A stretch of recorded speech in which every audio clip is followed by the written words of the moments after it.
Hey there, my friend. Welcome. This is Dr. Anthony Balduzzi, founder of the Fit Father Project and the Fit Mother Project. In today's video, we're going to be talking about how to maintain weight after weight loss. So you've got the pounds off, you're feeling good, and now you want to actually keep the weight off long term. In today's video, we're going to cover 7 of the best tips to help you do that. And these are tips that we've used on over 10,000 of our program members over at the Fit Father Project and the Fit Mother Project, where we've helped people lose 20, 40, 50, 100, 200 plus pounds. And using these tips, people have been able to keep it off long term. So if you're a person who's lost weight, or maybe someone in your family's lost weight, and you want to help them maintain that success, then this video is for you. Get out your pen and paper, take some notes, and let's dive on in.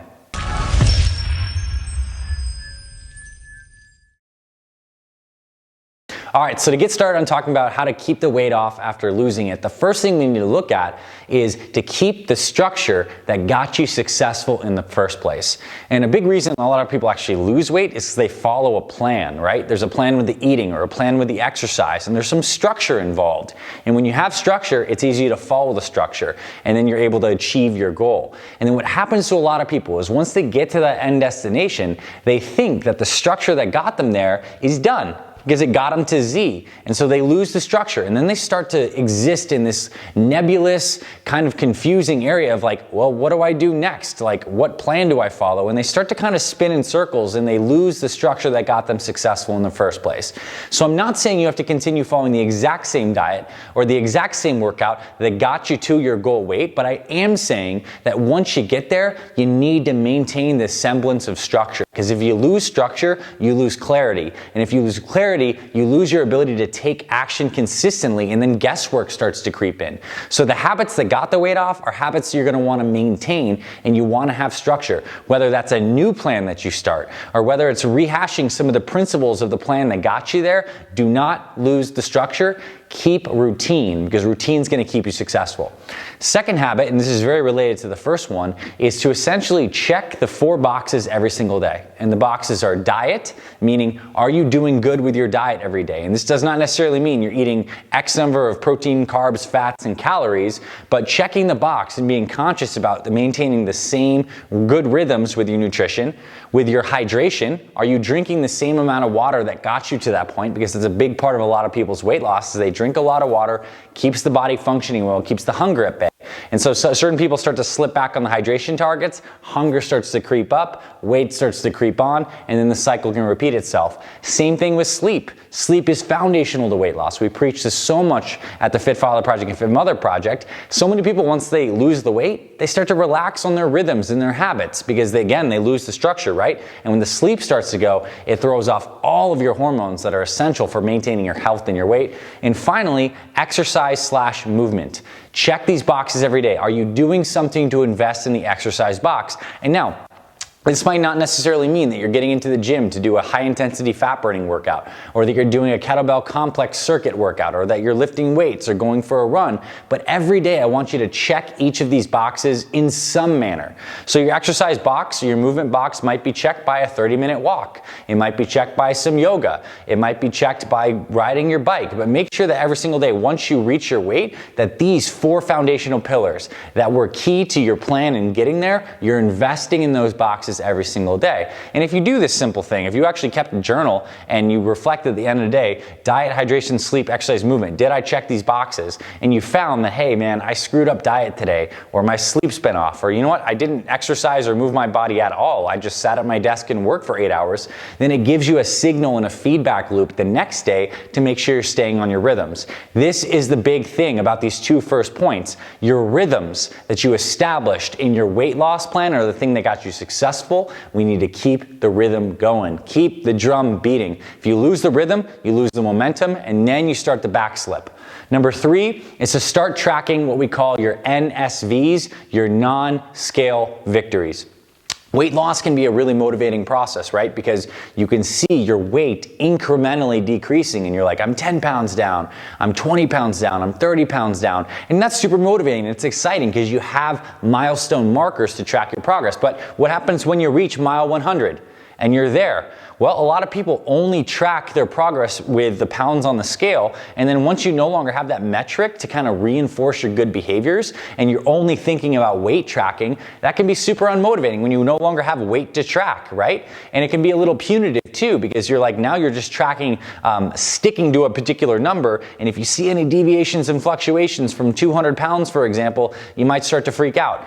Now we want to kind of change your psychology and start looking at wins in a more broad perspective. And this is what we call non-scale victories. So what was an NSV for you today? Ask yourself that question all the time when you chart your goal weight. It could be that, man, I actually ran 4 miles and I wasn't able to do that. Or, hey, you know, by the fact that I'm looking better, I got a compliment from someone I hadn't seen in years. Or I inspired someone at my work or in my family to exercise. There's so many different NSVs we can make up. You know, you went to the bar. Normally you would have ordered this drink, but instead you got water.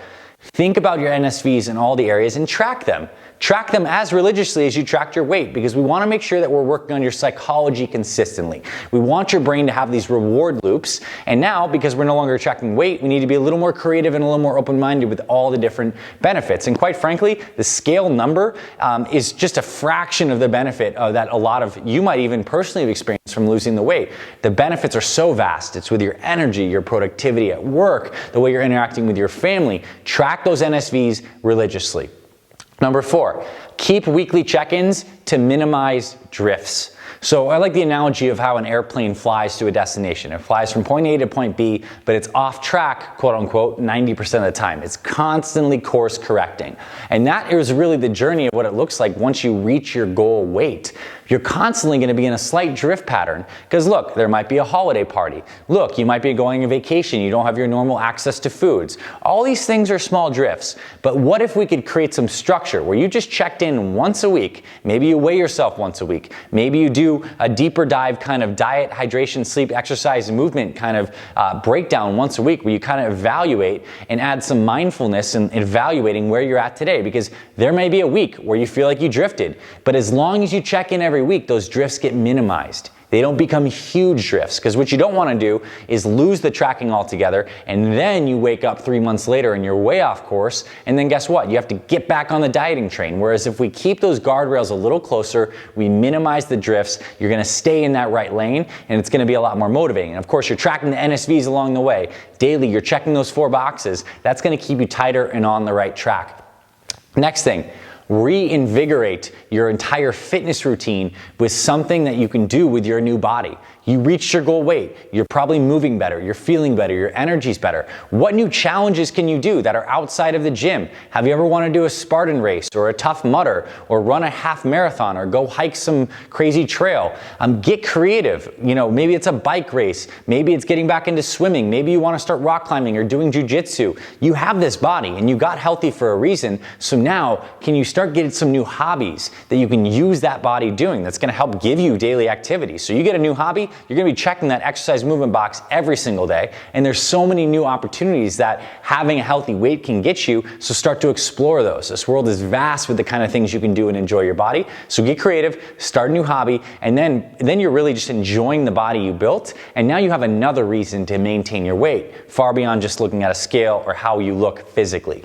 Next thing I would say is to remember why you started, and this is something I recommend you check in with, often, maybe once at the end of a month or at the end of every quarter.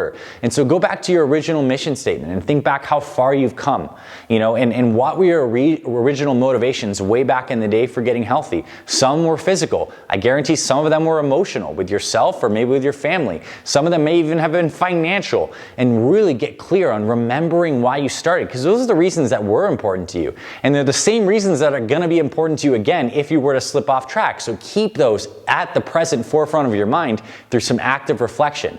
A lot of people won't do this because it seems like it takes some work, but again, maintaining your weight is more of a psychology game than it is a physiology game. You got your body working better. You established the habits. Yes, we want to keep these rhythms, but we also want to keep your brain understanding why we're moving forward, why this is important to continue, and this over time, as you do this more and more, it starts to change and morph your identity, and you ultimately become the type of person who does these kind of things. And then this stuff becomes automatic, and that's really huge. And my final suggestion is to help someone follow your path. And I think this is kind of like the pinnacle, I guess, of personal development in a sense, is you get to loop it all back around in contribution. You get to help someone else who was maybe, somewhere like you were a year ago and who's really struggling. And now you get to transition from both being student to being teacher and guide. And it's incredibly rewarding when you can then show someone, hey, these are the things you do. I did them. If I can do them, you can do them. And you can reinforce and build a community of people around you where you are a pillar. You're a lighthouse in your community, in your family. You're someone who inspires all those around you. And the nefarious undercurrent of all of this is that you're creating healthier people around you, a healthier ecosystem to support you as well. And now you're also even more entrenched into all this great health stuff because you're helping other people along the way. You're contributing in your family, in your community, and you're leading other people. And it's incredibly rewarding. Trust me, for me personally, going through my own health journeys, it's incredibly rewarding now to be able to help and inspire everyone to follow. So join me in this mission, inspire other people. So these are some reasons. And a lot of these, again, are ideas that you could implement. So I want you to start reflecting, and my challenge for you right now is which one of these, if not all of them, are you going to plan on implementing into your routine? And maybe if you're not the person who's lost weight and wants to maintain it, maybe it's someone in your family that you want to send this video to get them interested in thinking about this stuff.